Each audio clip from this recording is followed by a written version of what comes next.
নমস্কাৰ বন্ধু বান্ধৱসকল, skills for ADRE YouTube চেনেলটোৰ নতুন ভিডিঅ'লৈ আপোনালোক সকলোকে স্বাগতম জনাইছোঁ। আজি আমি 4500 পোষ্টৰ কাৰণে এছিষ্টেণ্ট টিচাৰ লোৱাৰ প্ৰাইমাৰী স্কুলৰ কেনেকৈ আপুনি ডিষ্ট্ৰিক্ট চিলেকশ্যন প্ৰচেছটো কৰিব সেই বিষয়ে অলপ জানিবলৈ ট্ৰাই কৰোঁ। এছিষ্টেণ্ট টিচাৰ লোৱাৰ প্ৰাইমাৰী স্কুলৰ কাৰণে আপোনাৰ আছামিজ মিডিয়ামত পোষ্ট আছে টোটেল 2325টা আৰু এই 2325টাৰ ভিতৰত আমি বৰ্তমান অনলি আনৰিজাৰ্ভ পোষ্ট কেইটাৰ বিষয়েহে আলোচনা কৰিম। আনৰিজাৰ্ভ পোষ্টৰ টোটেল আছে 950টা পোষ্ট আৰু এই 950টা পোষ্টৰ কাৰণে আপুনি কেনেধৰণৰ চিলেকশ্যন প্ৰচেছ কৰিব সেই বিষয়ে এবাৰ জানি ল'ব লাগিব। তাৰ আগতে আপুনি কি ফেক্টৰ্ছ আছে সেইখিনি আগতে জানি লওক। আপোনালোকে এই 4500 পোষ্টৰ কাৰণে এপ্লাই কৰিবলৈ যাওঁতে বিশেষকৈ LP স্কুলৰ ক্ষেত্ৰত কেইটামান আপোনালোকে কণ্ডিশ্যন বা ফেক্টৰ যাতে মনত ৰাখে। প্ৰথম কথা হৈছে 5500 পোষ্টৰ অলৰেডি ৰিক্ৰুটমেণ্ট আপোনালোকৰ হৈ যাব। নেক্সট আপোনাৰ থাকিলে জিটিপিজিটিৰ অলৰেডি ৰিক্ৰুটমেণ্ট প্ৰচেছ আপোনাৰ কমপ্লিট হ'ব। গতিকে ইয়াত অলৰেডি বহুত কেইজন পৰীক্ষাৰ্থী সোমাই পৰিব। প্লাছ LPত আপুনি যেতিয়া এপ্লাই কৰিব, যেতিয়া তাতে কোনো ধৰণৰ BEdৰ ষ্টুডেণ্টছে এপ্লাই কৰিব নোৱাৰে, মানে যিবোৰে অলৰেডি BEd কৰি থৈছে তেওঁলোকে এপ্লাই কৰিব নোৱাৰে। গতিকে আপোনালোকে যদি চাব যায় অলৰেডি BEdৰ কাৰণে বহুতখিনি ষ্টুডেণ্টছ কমি গ'ল। ৰিক্ৰুটমেণ্ট জিটিপিজিৰ কাৰণে বহুতেই জিটিপিজিত পাই যাব, গুচি যাব। 5500 অলৰেডি LP আৰু UPৰ পোষ্টত বহুতে LP আৰু UPত পাই যাব। গতিকে মোৰ মতে যিবোৰে অলৰেডি LPত পাব 5500 তেওঁলোকে আকৌ কি কৰিব, মেইনলি UPত এপ্লাই কৰিব। গতিকে তেওঁলোকে অনলি UPতহে এপ্লাই কৰিব। এইকেইজনে তেওঁলোকৰ LP পোষ্ট যেতিয়া খালী হৈ থাকিব, গতিকে LP পোষ্ট যেতিয়া খালী হৈ থাকিব সেই ক্ষেত্ৰত 4500 পোষ্টৰ কাৰণে যিখিনি LP স্কুলৰ পোষ্ট আছে সেই LP স্কুলৰ পোষ্টটোৰ কাৰণে যিমানখিনি আপোনাৰ কাট অফ যাব সেই কাট অফবোৰ বহুত কম হ'ব মোৰ হিচাপত। গতিকে যিহেতু কাট অফখিনি কম হ'ব তাৰ কাৰণে মই আপোনালোকক 4টা কণ্ডিশ্যন ৰাখি থৈ দিছোঁ। এইকেইটা চাই লওক, কাৰণ জিটিপিজিটি অলৰেডি পাই যাব, 5500 পোষ্টৰটো চাইড হৈ যাব, BEdটো নাথাকেই অলৰেডি। গতিকে আপোনাৰ বাকী থাকিলে 4500ৰ কাৰণে আৰু ইয়াৰ কিছুমান কণ্ডিশ্যনছ আছে। মই ইয়াৰ কণ্ডিশ্যনছকেইটা কৈছোঁ। স্পেচিয়েলি এছিষ্টেণ্ট টিচাৰ LP 4টা কণ্ডিশ্যন আছে। ফাৰ্ষ্ট, যদি আপুনি 60+ পায়, 58 to 60, 58তকৈ যদি আপোনাৰ কম মাৰ্কছ আছে আৰু 53তকৈ যদি আপোনাৰ কম মাৰ্কছ আছে, এই 4টা কণ্ডিশ্যনত মই ভাগ কৰি দিছোঁ। আহকচোন এটা কণ্ডিশ্যন ভালকৈ বুজিবলৈ ট্ৰাই কৰোঁ। প্ৰথম কণ্ডিশ্যনটো হৈছে যদি আপোনাৰ 60+ আছে, কোনো ধৰণৰ আপুনি চিন্তা নকৰি home district first option select কৰি দিয়ক। চ' প্ৰথম সদায় হোম ডিষ্ট্ৰিক্টে চিলেক্ট কৰিব। দেন আপোনালোকে ছেকেণ্ড দুটা ছেভ অপশ্যন যিকোনো চিলেক্ট কৰি দিব পাৰে। কিন্তু মনত ৰাখিব ইয়াত পোষ্টৰ কথা আছে। আপোনাৰ যদি পোষ্ট ধৰা হ'ল 20টাতকৈ বেছি আছে, 10টাতকৈ বেছি আছে, তেতিয়াহে আপুনি 60+ত হোম ডিষ্ট্ৰিক্ট চিলেক্ট কৰি দিব।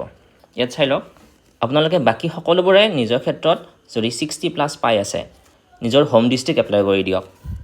ফৰ এক্সাম্পল আপোনাৰ ধেমাজি হোম ডিষ্ট্ৰিক্ট এপ্লাই কৰক, ডিব্ৰুগড় হোম ডিষ্ট্ৰিক্ট এপ্লাই কৰক, যোৰহাট হোম ডিষ্ট্ৰিক্ট এপ্লাই কৰক, কামৰূপ হোম ডিষ্ট্ৰিক্ট এপ্লাই কৰি দিয়ক, লখিমপুৰে নিজৰ হোম ডিষ্ট্ৰিক্ট এপ্লাই কৰক, চিমিলাৰলি নগাঁও, শিৱসাগৰ, তিনিচুকীয়া নিজৰ হোম ডিষ্ট্ৰিক্ট এপ্লাই কৰক। কিন্তু ইয়াত কিছুমান ডিষ্ট্ৰিক্ট এনেকুৱা আছে, ফৰ এক্সাম্পল আপোনাৰ নলবাৰী, এই নলবাৰীখন চাওক, ইয়াত 10টা পোষ্ট আছে।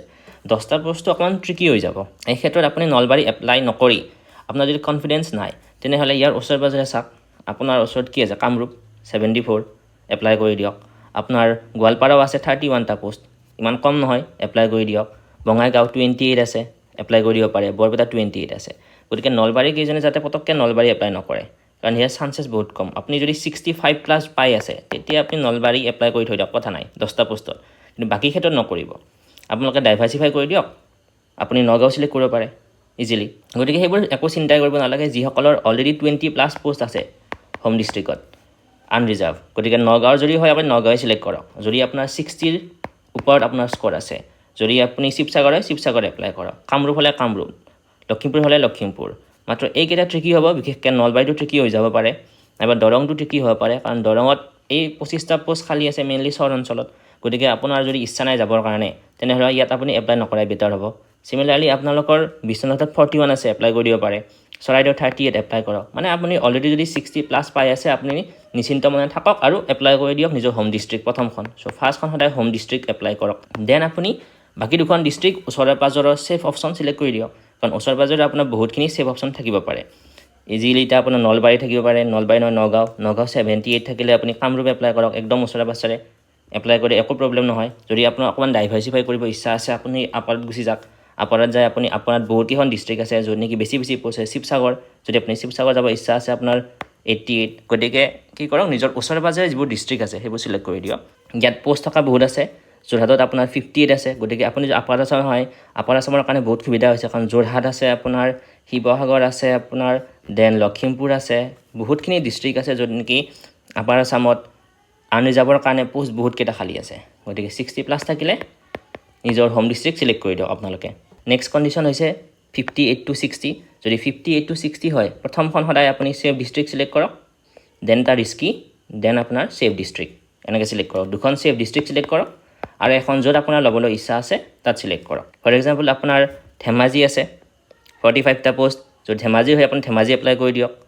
আৰু প্লাছ আৰু এখন চিলেক্ট কৰিব লখিমপুৰ ধেমাজি আৰু লখিমপুৰ ওচৰে পাজৰে ধৰক গতিকে ধেমাজি আপোনাৰ 45 লখিমপুৰ আপোনাৰ 91 এই দুটা এপ্লাই কৰি দিয়ক মাজুলীৰ আপুনি 21টাহে আছে গতিকে আপুনি যদি মাজুলীৰ হয় 21টাৰ লগত আপুনি কি কৰিব 21টা চিলেক্ট কৰিলে লখিমপুৰ আপোনাৰ 91 চিলেক্ট কৰিলে ধেমাজি আপুনি 45 চিলেক্ট কৰি দিলে এই তিনিখন চিলেক্ট কৰি দিয়ক তেতিয়া আপোনাৰ কাৰণে অলপ ডাইভাৰ্চিফাই হৈ যাব তেতিয়া আপোনাৰ প্ৰব্লেম নাই নাইবা আপুনি অকণ দূৰে চিলেক্ট কৰি দিব ইচ্ছা কৰিছে আপুনি শিৱসাগৰ চিলেক্ট কৰক 88 তেনেদৰে চিলেক্ট কৰিব পাৰে চিমিলাৰলি লোৱাৰৰ মানুহখিনিও তেনেকৈ চিলেক্ট কৰক কাৰণ লোৱাৰ যদি আপুনি বঙাইগাঁও হয় অলৰেডি 28টা পোষ্ট আছে গতিকে আপুনি বৰপেটাত এপ্লাই কৰি লাভ নাই গতিকে বঙাইগাঁৱৰ লগত আপুনি কি চিলেক্ট কৰিব ইফালে কামৰূপ আছে কামৰূপত 74 আছে কামৰূপ 74 এপ্লাই কৰি দিব পাৰে আপুনি অলপ আপাৰ আছাম গুচি যায় তাতে ডিব্ৰুগড় 85 এপ্লাই কৰি দিয়ক নহয় বুলি আমি তাতে এপ্লাই নকৰোঁ মই ওচৰে পাজৰে এপ্লাই কৰিম নগাঁও আছে নহয় নগাঁও আপোনাৰ কিমান 78 আছে এপ্লাই কৰি দিয়ক নাইবা আপোনাৰ কি আছে নাইবা আপোনাৰ আছে ধুবুৰী 42 এপ্লাই কৰি দিয়ক তাত পাই যাব আপুনি তো তেনেদৰে আপুনি চিলেক্ট কৰক নেক্সট আহিলে আপোনাৰ লেছ দেন 58 যদি লেছ দেন 58 সদায় আপুনি সেভ অপশ্যনে চিলেক্ট কৰক এটা ৰিস্কি অপশ্যন চিলেক্ট কৰিব পাৰে নিজৰ ইচ্ছামতে য'ত আপোনাৰ যাবলৈ ইচ্ছা আছে তাৰ বাহিৰে আপুনি যিকোনো দুটা সেফাৰ অপশ্যনে চিলেক্ট কৰাটো বেটাৰ হ'ব ইয়াৰ কণ্ডিশ্যনখিনি একেই ইয়াত আপুনি একদম ইজিলি যিকোনো দুটা সেভ অপশ্যনে চিলেক্ট কৰক য'ত নেকি পোষ্ট হাই আছে কামৰূপ মেট্ৰ' যদি হয় ইয়াত 33টা পোষ্ট আছে আপুনি অকণমান ইয়াত ডাউটত থাকিব 33টা পোষ্টত বহুতে ল'বলৈ ট্ৰাই কৰিব পাৰে গতিকে আপুনি ইয়াৰ কথা বাদ দিয়ক কামৰূপ এপ্লাই কৰি দিয়ক আপুনি যদি কামৰূপ মেট্ৰ' হয় দুখন সেভ ডিষ্ট্ৰিক্ট চিলেক্ট কৰি দিয়ক কামৰূপ দেন আপোনাৰ নগাঁও 78 দেন আপুনি কি কৰক নিজৰ কামৰূপ মেট্ৰ' চিলেক্ট কৰি দিয়ক 33 গতিকে এইখন ৰিস্কি হৈ যাব আপোনাৰ কামৰূপ মেট্ৰ' কামৰূপ 74 আপোনাৰ এটা সেভ অপশ্যন থাকিল নগাঁও 78 সেভ অপশ্যন থাকিল তেনেকৈ কৰিব পাৰে নাইবা যদি আপোনাৰ আপাৰত যাব ইচ্ছা আপাৰত বহুতখিনি ডিষ্ট্ৰিক্ট আছে সেভ অপশ্যন ডিষ্ট্ৰিক্ট আছে ইয়াত মই অলৰেডি কৈ দিছোঁ গতিকে সেই ধৰণে আপুনি আপাৰৰ এখন ডিষ্ট্ৰিক্ট চিলেক্ট কৰি দিয়ক গতিকে এইখিনি হৈছে যদি আপুনি 58তকৈ কমত পায় যদি আপোনাৰ 53তকৈ লেছ হৈ আছে তেতিয়া আপুনি কি কৰিব তেতিয়া আপুনি যিকোনো তিনিটা সেভ অপশ্যন চুজ কৰি দিয়ক 53তকৈ যদি লেছ আছে মাৰ্কছ আপোনাৰ তিনিটা সেভ অপশ্যন চিলেক্ট কৰি দিয়ক আপোনালোকে আপাৰ বা লোৱাৰ কথা চিন্তা নকৰিব যদি আপোনাৰ অলৰেডি মাৰ্কছ কম আছে 50 ৰেঞ্জত আছে আপোনাৰ 53 মান আছে গতিকে এইখিনি মানুহে যাতে কোনো ধৰণৰ ৰিস্ক ল'বলৈ ট্ৰাই নকৰে আপোনালোকে সদায় সেভ অপশ্যনকেইটাই চিলেক্ট কৰি দিয়ক সেভ অপশ্যন আপোনাৰ বহুতখিনি আছে ডিব্ৰুগড় আপোনাৰ অলৰেডি 85টা পোষ্ট আছে চৰাইদেউ আছে 38 কামৰূপ 74 লখিমপুৰ এটা সেভ অপশ্যন 91 শিৱসাগৰো আপোনাৰ 88 বহুত পোষ্ট আছে নগাঁও 78 বহুত পোষ্ট আছে গতিকে আপুনি যদি 53ৰ তলত আছে ডাউনত আছে আপোনালোকে এখন গোটেইকেইখন তিনিটা অপশ্যনে সেভ ডিষ্ট্ৰিক্টেই চিলেক্ট কৰি দিয়ক তেতিয়া আপোনাৰ কাৰণে অকণমান বেটাৰ হ'ব দেন যদি আপোনালোকে জব পাই যায় 1 ইয়াৰ এটা চাকৰি কৰি তাৰপিছত আপুনি যেনেকৈ ধৰণে পাৰে মিউচুৱেল ল'বলৈ ট্ৰাই কৰিব গতিকে সেই অপশ্যনটো আপোনাৰ হাতত আছে গতিকে আপোনালোকে চিন্তা নকৰিব এটা ইয়াত আপোনালোকৰ চাগে ষ্ট্ৰাগল কৰিব হ'ব পাৰে কিন্তু প্ৰথমতে জব পোৱাটো আপোনাৰ প্ৰথমতে দায়িত্ব হ'ব লাগে সেইটোত ফ'কাছ কৰক গতিকে অকণমান দূৰত হ'লেও যেনেকৈ ধৰণে আপুনি পাৰে পোষ্টকেইটা ল'বলৈ ট্ৰাই কৰক য'ত বেছিকৈ পোষ্ট আছে সেভ অপশ্যনকেইটা চিলেক্ট কৰি দিয়ক নাইবা এনেকুৱা হৈ যাব পাৰে যে যদি আপোনাৰ চাউথ চালমাৰা হয় অলৰেডি 15টা পোষ্টে আছে আপুনি ইয়াত অকণমান টাফ হ'ব পাৰে গতিকে চাউথ চালমাৰাৰ আশে পাশে বেছি পোষ্ট থকা আছে ধুবুৰী আছে নহয় ধুবুৰী 42 আছে ধুবুৰী 42 এপ্লাই কৰি দিব পাৰে আপোনাৰ বৰপেটা 28 আছে বৰপেটা 28 এপ্লাই কৰিব পাৰে এইখিনি আপোনাৰ সেভ অপশ্যন যদি আপুনি আপাৰত যাবলৈ ইচ্ছা কৰা নাই লোৱাৰতে আপোনাৰ নগাঁও আছে নগাঁৱত গোটেই বেয়া নহয় 78টা পোষ্ট আছে গতিকে তেনেধৰণে আপুনি এপ্লাই কৰি দিয়ক গতিকে মই ভাবোঁ এই গোটেই ভিডিঅ'টোৱে আপোনালোকক এটা LP স্কুলৰ এছিষ্টেণ্ট টিচাৰৰ ডিষ্ট্ৰিক্ট চিলেকশ্যন কৰোঁতে কেনেকৈ কৰিব লাগিব সেই বিষয়ে নিশ্চয় অকণমান হ'লেও আইডিয়া এটা আপোনালোকক প্ৰভাইড কৰিছে গতিকে মই যিখিনি লজিক কটাইছোঁ ইয়াৰ লগত আপোনালোকে নিজৰ লজিকটো মিলাই আপোনাৰ হিচাপত ডিষ্ট্ৰিক্টবোৰ আপোনালোকে চিলেক্ট কৰক গতিকে যদি ভিডিঅ'টো ভাল লাগিছে আপুনি শ্বেয়াৰ কৰিব লাইক কৰিব আৰু এই চেনেলটো ছাবস্ক্ৰাইব কৰি দিব ধন্যবাদ